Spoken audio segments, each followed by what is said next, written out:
안녕하십니까.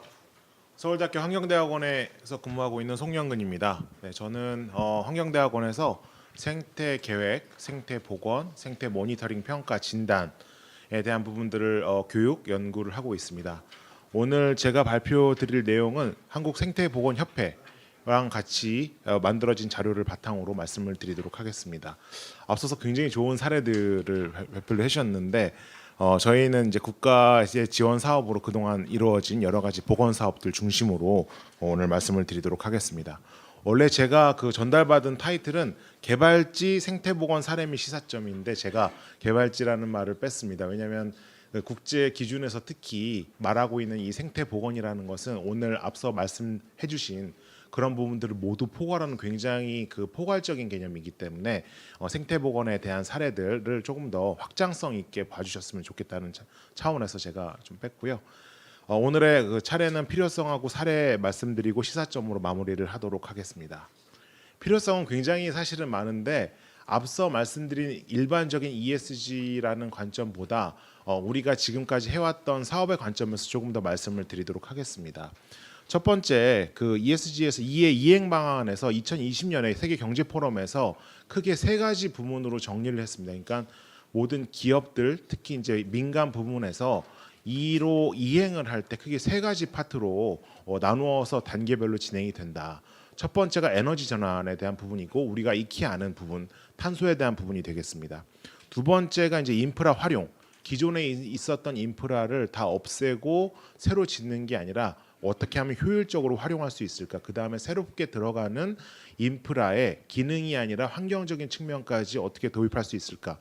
이게 이제 가장 두 번째로 손이 닿는 부분이고 세 번째가 토지 이용 방식, 자연자원에 대한 이용 방식을 어떻게 지속 가능하게 할 것인가라고 보여주고 그게 오늘의 테마가 되는 복원, 그 다음에 여러 가지 자연환경에 대한 영향과 의존에 대한 부분이라고 보여집니다. 그래서 거기에서 궁극적으로 나와야 되는 부분이 바로 복원이기 때문에 토지를 어떤 방식으로 만지던 간에 그것들을 자연적으로 플러스를 만드는 그 모든 행위가 다 복원이라고 볼 수가 있겠습니다.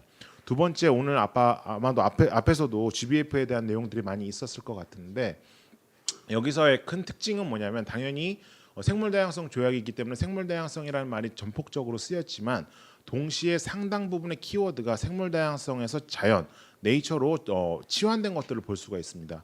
제가 이해하기로는 생물다양성에 대한 굉장히 복잡한 개념적인 논쟁에서 벗어나서 자연이라는 학술적으로는 조금 모호하지만은 뭔가 일반 시민들과 사람들한테 직접적으로 다가갈 수 있는 단어로 치환을 하면서 실질적인 액션을 하자라는 게 바로 GBF의 굉장히 중요한 전환점이라고 볼 수가 있습니다. 2010년도에도 aichi 타겟이 있었는데 이번에 그 GBF에서 많은 부분이 많이 바뀌었습니다. aichi 타겟 2010년도에는 목표 1번이 생물다양성 주류화. 우리가 생물다양성 잘 모르기 때문에 더 많이 알리고 인식 증진시키고 지키자라고 하는 부분이 제일 앞에 나왔습니다. 그런데 이번 2030년에서 보면은 이번 GBF에서 보면은 1번이 공간 계획입니다. 스페이셜 플래닝을 해라. 두 번째가 생태 복원을 해라. 세 번째가 우리가 많이 알고 있는 30by30 보호 지역 확대해라. 그러니까 실질적으로 대상지에서 두 번째 이제 미션에 대한 설명을 하자면 미션이 하나의 문장인데 하나의 문장 안에 복원에 대한 개념이 굉장히 많이 들어가 있습니다. 그러니까는 to halt 이게 2010년도에는 to halt까지만 있었는데 이번엔 to halt and reverse. 그러니까는 마이너스로 되는 거를 플러스로 올려라라는 부분이고 그것도 모자라서 더 패스트 리커버리까지 넣었습니다. 그러니까 종합적으로 제가 이해하는 바는 여러 가지 행위들과 우리가 행동들이 있지만은 이것들을 실제 대상지 공간 중심으로 그 생물 다양성의 감소를 상쇄시키는 그런 사업들을 해라라고 저는 읽고 있습니다. TNFD 관점에서 되게 중요한 게 이게 TNFD가 이야기가 나오면 지표 뭐야 이렇게 날 때입니다. 근데 쭉 이제 맥락을 읽어보면 지표도 굉장히 중요하지만 이 기업, 이 단체가 자연환경에 대한 인식을 하고 그 다음에 이것들에 대해서 목표를 정하고 목표를 전략적으로 추진해 나가는 그 모든 것들이 사실은 지표로 다 들어와 있습니다. 그러니까 무슨 말씀이냐면 하나의 단일 사업들이 앞뒤가 끊겨지는 게 아니라 앞뒤가 연장이 돼가지고 어떠한 계획을 세워가지고 이것들을 사업으로 실천할 것인가라고 하는 부분들이 있어서 이 모든 배경이 다 저희가 생태보건의 이름으로 하는 부분하고 굉장히 밀접하게 맞닿아 있다 이렇게 말씀을 드릴 수가 있겠습니다. 뒤쪽에는 이제 사업들을 쭉 소개를 해드리겠는데 이제 그 생물다양성 사업에는 여러 가지 사업들이 있습니다. 그래서 쭉 보시면 특히 산림 생태계 복원 굉장히 많이 있었지만은 의외로 도시 주변에서 일어나는 것들도 많이 있습니다. 왜냐하면 이러한 사업들이 단일 생태계의 기능을 증진시켜 주는 것들도 있지만 실제로 시민들한테 어필이 되고 다가가고 이 자연이 주는 다양한 기능들이 어필이 되기 때문에 그렇습니다. 그래서 보시는 부분들이 다 그렇고요. 그다음 전통적으로 생물 종 중심의 보호하고 보존하는 사업들이 이제 다 들어와 있습니다. 이것들 다시 좀 배치를 해보면 ESG에서 E에 대한 부분은 K텍소노미에서는 6가지 중에서 생물 다양성으로 그 귀결이 되게 되는데 생물 다양성 부분에 굳이 나누자면 이러한 보건에 대한 프로젝트들이 있다고 보실 수가 있고 이 모든 것들이 관련된 법적인 근거를 가지고 있습니다. 그래서 상당 부분이 이제 환경부와 중심이 된 여러 가지 법들의 근거를 하고 있고 이 법에 근거해서 다양한 사업들이 이루어지고 있습니다. 그러니까 제가 이 부분을 말씀드리는 건 뭐냐면 기업이나 민간에서 새롭게 맨 땅에서 새롭게 뭔가 사업을 발굴하려고 하지만 단순히 민간의 자본이 들어오지 않았다 뿐이지 국가 차원에서는 굉장히 오랫동안 이런 사업들을 하고 있습니다. 제가 2018년도에 이 보건 사업들을 종합 평가를 해본 적이 있는데 그때 시점으로 약 200건 이상의 사업들이 이미 다 시행이 되었고 또 평가를 한 것들을 볼 수가 있어서 어떻게 보면 통합적인 솔루션이 이미 국가 차원에서는 작동이 되고 있다 이렇게 말씀을 드릴 수가 있겠습니다. 특히 생물 다양성 정의적인 측면에서 종 다양성, 생태계 다양성, 유전자 다양성 이렇게 이야기를 많이 하는데 지금 보시다시피 이러한 부분들이 다 해당이 됩니다. 근데 제가 이제 수업에서 항상 하는 말이 있는데 생물 다양성은 종 다양성으로만 보면 안 된다. 이 말을 굉장히 강조합니다. 왜냐하면 상당히 그렇게 오해를 하고 오시는 분들이 굉장히 많습니다. 생물 다양성 사업한다 그러면 그 종 몇 종인데 몇 종으로 올려야 됩니까? 이렇게 접근을 하시는 분이 있는데 저희 같이 공간과 대상지를 개변하는 그런 사업들을 하는 사람들의 입장에서는 종이라는 것들은 평가 지표는 될 수 있지만 종이라는 것들을 반드시 서식지라는 공간의 개념으로 치환을 해야 이것들을 가지고 사업을 할 수 있다 이렇게 말씀을 드립니다. 그래서 보시는 사업들이 대개 보시면 실제로 어떤 대상지가 있고 대상지의 어떤 물리적인 환경을 바꿈으로써 생물 다양성, 생태계적으로 더 좋도록 만드는 그런 과정을 거쳤다고 보시면 되겠습니다. 그래서 뒤쪽에 보시는 것들은 쭉 사례들을 이제 가지고 왔는데요. 네, 도시내 탐사수원 조성 사업입니다. 충북 충주시에서 벌어졌던 것이고 이게 비포 애프터를 보셔야 되는데 특히 도시 주변에 이제 우리가 흔히들 야산이라고 부르죠. 야산 같은 데 가보면 불법 경작이라든지 여러 가지 훼손된 곳들이 굉장히 많습니다. 쓰레기가 적치된 곳들도 있고 이런 곳들이 민원에게 굉장히 발생이 되게 되는데 이런 것들을 기존에 있었던 공원으로 가는 게 아니라 생태적인 휴식 공간으로 바꾸는 사업들을 굉장히 많이 해왔습니다. 이렇게 됨으로써 당연히 생태적인 기능도 올라가시면 지역 주민들한테 생태 휴식, 환경에 장이 될 수 있고 여러 가지 복합적인 그런 그 혜택을 주는 그런 사업들로 저희가 도시 생태 훼손지를 갖다가 생태 복원을 하는 사업들을 많이 해왔습니다. 사실은 생물 다양성, 생물 종이라는 것은 서식지의 질만 딱 바뀌게 되면 금방 돌아오게 됩니다. 어느 정도는요. 그래서 그런 부분에 대한 모니터링을 통해서 효과를 또 볼 수가 있고요. 그다음 오랫동안 저희가 자연마당 사업을 또 많이 해왔습니다. 이 자연마당 사업도 앞에 말씀드렸던 그런 도시 주변에 훼손된 곳들을 갖다가 복원하는 사업들이 되겠는데 보시다시피 단순히 이제 그런 버려진 곳들을 회복하는 것에서 끝나는 것이 아니라 여러 가지 환경 교육의 장이라든가 등등으로도 활용이 되고 있고 하는 부분들을 보실 수가 있습니다. 그 다음에 산림 훼손지 생태복원 같은 경우에는 군산에 가보면 이 판자촌이었던 곳들이 있습니다. 같은 맥락에서 여러 가지 역사성도 가지고 있고 거기에 대한 여러 그 인문 사회적인 스토리들도 있습니다. 이런 것들을 기존에 있었던 공원 방식이 아니라 생태 복원의 입장에서 생태적으로도 복원을 하면서 이런 스토리도 그대로 존치를 시키는 그런 방식으로 저희가 복원 사업을 해왔습니다. 네, 관련한 부분들을 보실 수가 있고요. 그다음에 또 굉장히 많이 받는 질문이 목표종에 대한, 그러니까 생물종 그럼 몇 종까지 올려야지 좋느냐 이런 질문을 굉장히 많이 받습니다. 근데 저희의 입장은 모든 단순히 생물 종이 맞느냐 나타나는 것들은 그건 평가 지표일 뿐이고 저희가 계획을 하고 전략을 세울 때는 그 지역에서 정말 중요한 목표 종, 이 종이 왔을 때에 부수적으로 얻어질 수 있는 여러 가지 생태적인 이득에 대해서 생각을 하게 됩니다. 그래서 그런 식으로 접근한다는 걸 말씀을 드리고 싶고요. 그다음에 이 도시에서는 물이 있고 없고에 대해서 이 생태적인 포텐셜이 굉장히 달라집니다. 그래서 물이 있는 공간이 보시면 오늘 앞서도 많이 발표를 해주셨는데 실제로 오른쪽 밑에 보시면은 이 사업 전에는 굉장히 흉물스러운 공간이었습니다. 하지만 이런 것들을 잘 자원자료를 활용을 하면 무엇보다도 생태계적으로 굉장히 풍부한 일단 양서파충류가 살아갈 수가 있고 이것들을 먹으러 조류들이 오기 때문에 굉장히 포텐셜이 높은 것들을 활용할 수가 있다 이렇게 말씀을 드릴 수가 있겠습니다. 맹꽁이 서식지도 이제 마찬가지고 이제 맹꽁이가 나오느냐 안 나오느냐도 중요하지만 맹꽁이라는 그런 이 그 종이 살 수 있는 서식 환경으로 변모를 시켰다라고 하는 부분에서 굉장히 큰 의미를 가지는 사업이라고 보실 수가 있겠습니다. 네, 그래서 양서로 서식지어 만든 부분이고요. 네, 미선나무.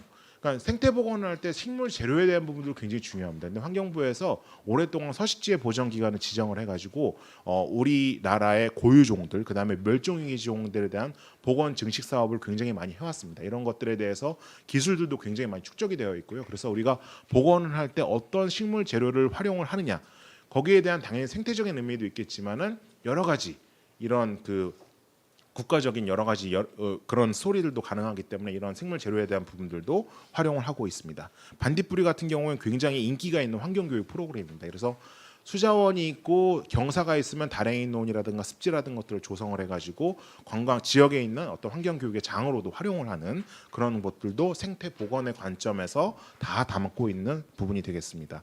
동미나리 증식 같은 경우에도 마찬가지인데 실제로 저희가 그 고유종에 대한 부분들을 갖다가 판별을 하게 되고 이런 것들에 대한 의미를 부여를 해서 실제로 이식 작업까지 해가지고 복원하는 부분들도 저희가 해오고 있고요.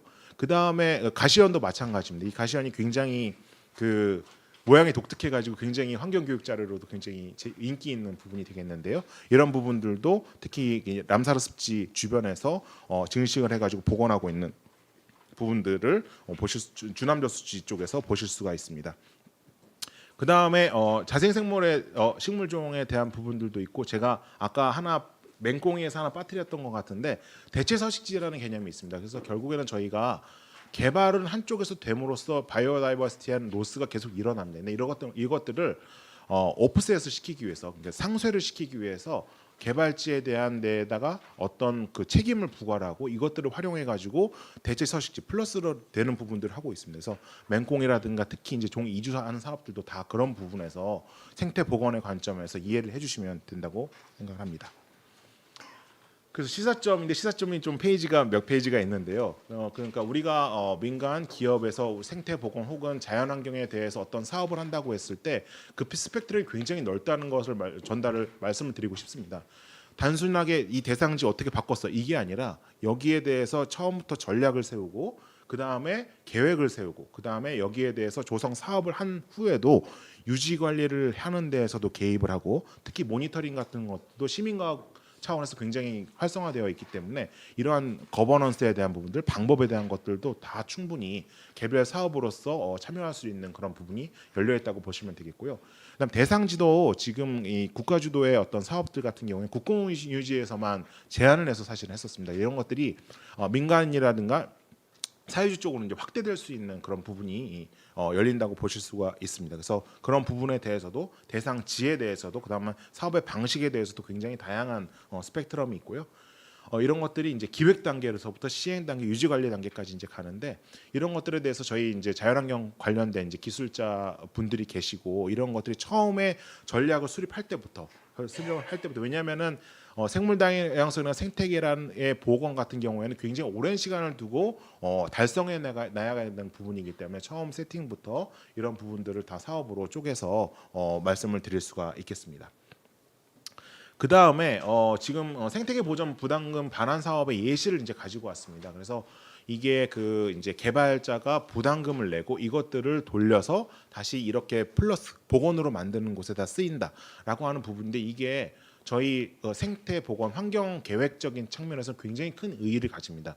이게 전 세계적으로 요 시스템은 미티게이션이라고 부르고 있고 혹은 오프셋이라고 부릅니다. 바이오다이버시티 오프셋이라고도 부르고 있고 이제 미국에서는 1960년대, 70년대, 80년대를 거치면서 미국 같은 경우에는 이제 뱅킹 시스템으로 그러니까 크레딧을 발행을 해서 보전 사업을 먼저 하고 이것들을 프로젝트 에이리어 내에서 개발자가 그 크레딧을 사가는 탄소랑 굉장히 유사하죠. 이런 방식으로 했지만 우리나라 같은 경우에는 일단 부담금 형태로 해가지고 지자체의 지원 사업을 받아서 지원을 해주는 형태로 가고 있습니다. 이게 굉장히 사실은 의미가 있는데 개발 사업 개발이다 보전이다 이렇게 되는 것이 아니라 보전의 추진력을 개발에서부터 가지고 온다는 이런 그 의미가 있습니다. 그래서 우리나라에도 이 부담금 반환 사업을 계속적으로 이제 하고 있고요. 그래서 이런 부분도 역시 시스템이 만들어져 있기 때문에 여기에 대한 부분들이 이제 민간이라든 기업적인 차원에서 접점이 많다고 이제 생각이 됩니다. 그 다음에 기준하고 목표인데 아까 말씀드렸던 부분하고 비슷합니다. 그러니까 현재 사업이 일어났는데 이거 성공했어 안 했어 이렇게 지표만 자꾸 접근을 하려고 합니다. 근데 제가 생각하는 그 다음에 TNFD라든가 이런 데 지표들을 싹 살펴보를 보면 목표를 제시했느냐, 목표에 따라서 계획을 만들었느냐, 계획이 과학적으로 세워졌느냐, 이거 단계적으로 잘 추진하고 있느냐 이러한 부분이 되겠습니다. 그래서 저희가 여기 맨 왼쪽 밑에 보시면 저희가 연구로 했던 부분이 있는데 단순히 지금 있는 상황에 대한 모니터링에 대한 진단뿐만이 아니라 앞뒤에 대한 스토리를 다 가지고 와야 되고 이것이 어떻게 보면은 당장 실현되지는 않지만 성과로서 가지고 갈 수 있는 부분이라고 생각을 하고 있습니다.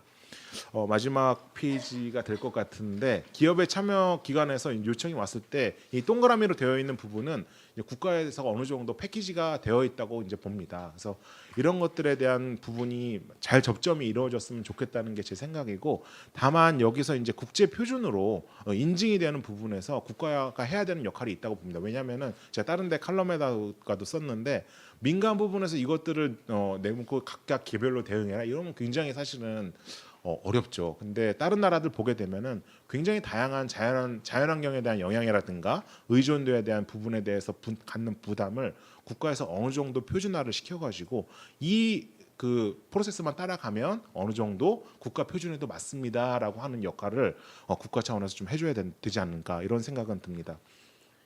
그래서 이 마지막 페이지인데 아까 말씀드렸던 거 생물 다양성이 평가 지표로는 종이 유효하지만 사업을 할 때는 반드시 공간으로 치환이 돼야 된다. 그 다음에 생태학 분야에서도 굉장히 다양한 생태학이 있지만 보전 생태학, 보건 생태학이 있습니다. 이게 1990년도에 미국 생태학자들이 그 이코시스템 매니지먼트라는 개념을 대대적으로 이야기를 했는데 왜냐하면 결국에는 생태학 연구를 굉장히 많이 해왔지만 전 지구에서 자연환경이 파괴되는 이 트렌드를 막지 못했습니다. 이 책임을 통감하고 있기 때문에 생태학 쪽에서도 분명히 보전 보건 쪽으로 갈 수가 있고 마지막으로 한마디만 말씀드리면 생태계 보존해야 된다, 자연환경 좋아해야 된다 다 동의합니다. 이 부분에 대해서 반기를 드시는 분은 없습니다. 그런데 왜 하필 여기서 해야 되나요? 그다음에 왜 이것 대신에 해야 될까요? 왜 이 기술을 통해서 해야 되나요?라고 했을 때 반드시 이 계획 기술이 공간 계획 기술이 필요하게 됩니다. 다양한 요구들을 갖다가 하나의 공간에 녹일 수 있는 것들이 필요하고요. 이런 것들이 저희 분야의 전문가들의 역할이 아닌가 생각이 됩니다. 이상입니다.